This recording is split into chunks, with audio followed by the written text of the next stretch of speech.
성경을 읽다가 창세기 10장에 이르면 우리는 잠시 지루함을 느낍니다. 노아의 세 아들 셈, 함, 야벳으로부터 시작된 종족의 이름이 나열되는 족보가 나오기 때문입니다. 그저 누가 누구를 낳고 어디로 흩어졌다는 무미건조한 기록들입니다. 그런데 이 평범한 족보의 흐름을 깨고 갑자기 툭 튀어나오는 한 인물이 있습니다. 성경이 할애한 지면의 양부터 다릅니다. 다른 사람들은 이름만 나오고 넘어가는데요. 이 사람에게는 무려 5절에 걸쳐서 자세한 설명이 붙습니다. 그는 바로 함의 손자이자 구스의 아들인 니므롯입니다. 성경은 그를 가리켜서 세상의 첫 용사라고 소개합니다. 언뜻 들으면 대단한 칭송 같죠? 최초의 영웅, 힘센 장수, 시대를 호령한 리더. 우리도 자녀를 키울 때 이런 인물이 되기를 꿈꿉니다. 하지만 성경의 행간을 자세히 들여다보면요, 이 첫 용사라는 타이틀 뒤에 숨겨진 섬뜩한 진실을 발견하게 됩니다. 오늘은 인류 최초의 제국 건설자인 니므롯을 통해 우리가 경계해야 할 세상의 성공 방식이 무엇인지 묵상해보고자 합니다. 자, 본론으로 들어가서요. 창세기 10장 9절을 보면 니므롯을 이렇게 묘사합니다. 그가 여호와 앞에서 용감한 사냥꾼이 되었으므로. 자, 우리말 성경을 보면은 하나님 인정하시는 용맹한 사냥꾼처럼 보입니다. 하지만 히브리어 원어의 의미와 문맥을 살펴보면요, 정반대의 뜻이 담겨 있는 것을 알 수가 있어요. 먼저 이 니므롯이라는 이름의 뜻부터가 심상치가 않습니다. 이 이름은 반역하다라는 동사에서 유래했어요. 즉, 그의 이름은 반역자, 대적하는 자라는 뜻입니다. 부모가 자식의 이름을 반역자라고 지었을 리는 없겠고요. 아마도 그가 살았던 삶의 태도를 보고 후대 사람들이 붙인 별명일 것입니다. 자, 그렇다면 그는 누구에게 반역했을까요? 본문은 여호와 앞에서라고 말합니다. 여기서 앞에서라는 히브리어 전치사는요, 단순히 하나님 보시기에 라는 뜻도 있지만 문맥에 따라서 하나님께 맞서서 또는 하나님 얼굴을 대적하여 라는 뜻으로 해석되기도 합니다. 종합해보면 니므롯은 하나님을 위해 사냥한 것이 아니라 하나님을 무시하고 자신의 힘을 과시하기 위해 사냥한 자였습니다. 그가 사냥한 것은 단순히 짐승뿐만이 아니었습니다. 고대 유대 역사가 요세푸스는 니므롯이 사람들을 선동하여 하나님을 배반하게 만들고 사람들을 자신의 힘 아래 굴복시켜 노예로 삼았다고 그렇게 기록합니다. 즉, 그는 짐승과 사람을 가리지 않고 사냥해서 자신의 왕국을 건설한 잔혹한 폭군이자 침략자였습니다. 니므롯의 정체는 그가 한 일을 보면 더 명확해집니다. 10절을 보면은 그가 나라를 세운 곳이 바로 나오는데요. 바로 신할 땅의 바벨입니다. 어디서 많이 들어본 지명이 아닙니까? 네, 맞습니다. 11장에 나오는 하나님을 대적하여 높이 쌓았던 바벨탑이 바로 세워진 곳이 그곳입니다. 니므롯은 바벨탑 사건의 배우이자 선동가였던 거죠.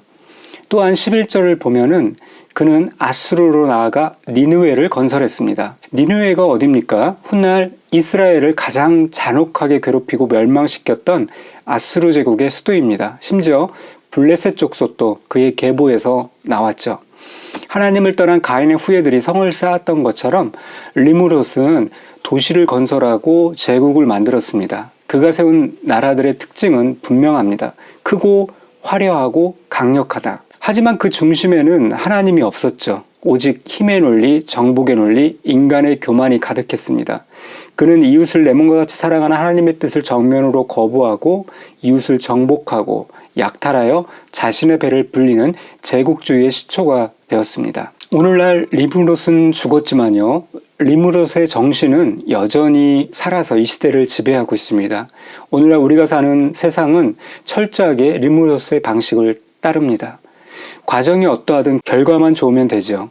직원을 착취하고 협력업체를 쥐어짜더라도 기업의 덩치만 키우고 성공한 경영자로 칭송받으면 그만입니다. 경쟁자를 짓밟고 올라가야 능력 있는 사람이라고 박수를 받습니다. 그 모습이 겉으로는 얼마나 화려하고 기세등등한지 모릅니다.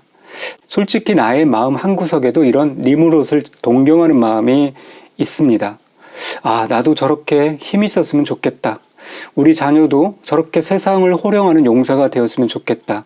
우리는 하나님 앞에 순결한 어린 양이 되기보다 이렇게 하나님 앞에서 힘있는 사냥꾼이 되기를 원할 때가 많습니다. 내 성을 쌓고 내 이름을 내고 내 힘으로 떵떵거리는 삶. 그것이 바로 현대판 니무롯주의입니다. 하지만 기억해야 하죠. 니무롯이 세운 바벨은 무너졌고요. 니느웨도 멸망했습니다.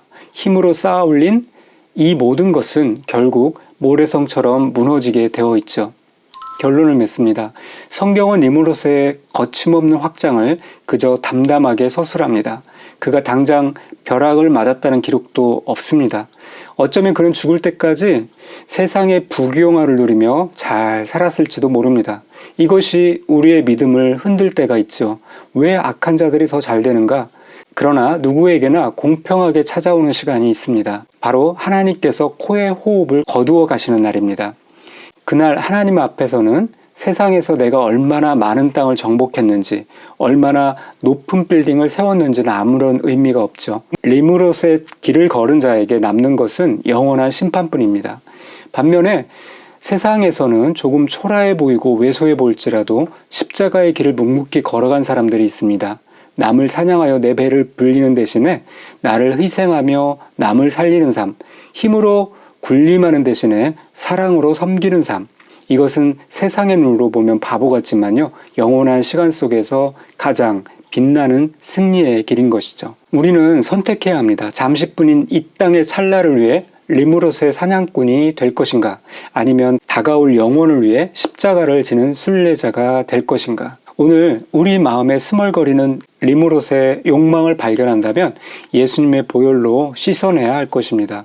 세상의 화려한 성공신화에 기죽지 말아야 합니다. 비록 세상의 용사는 아닐지라도 하나님이 인정하는 믿음의 용사가 되어서 주님이 예비하시는 저 영원한 길을 기쁨으로 걸어가는 우리가 되기를 소망합니다. 기도합니다. 주님, 성경 속에 숨겨진 니무롯의 정체를 통해 오늘 우리의 모습을 비추어 봅니다. 입술로는 하나님을 믿는다고 하면서도 마음으로는 세상의 힘과 권력을 준 니무롯을 동경하고 부러워했던 저의 이중적인 모습을 회개합니다. 나의 성공을 위해 누군가를 희생시키고 내 성을 쌓기 위해 하나님의 뜻을 외면했던 적은 없는지 돌아봅니다. 주님, 니무롯의 마음은 십자가의 원수임을 깨닫습니다. 세상의 화려한 겉모습에 속지 않게 하시고 비록 좁고 험할지라도 생명의 길, 십자가의 길을 걷는 것을 더 큰 기쁨으로 알게 하여 주시옵소서. 저희가 속한 가정과 일터가 약육 강식의 전장터가 아니라 서로 섬기고 살리는 하나님의 나라가 되기를 원합니다. 우리의 마지막 날 주님 앞에 섰을 때 세상의 용사가 아니라 착하고 충성된 종이라 칭찬받는 인생이 되게 하여 주시옵소서. 예수님의 이름으로 기도드립니다. 아멘.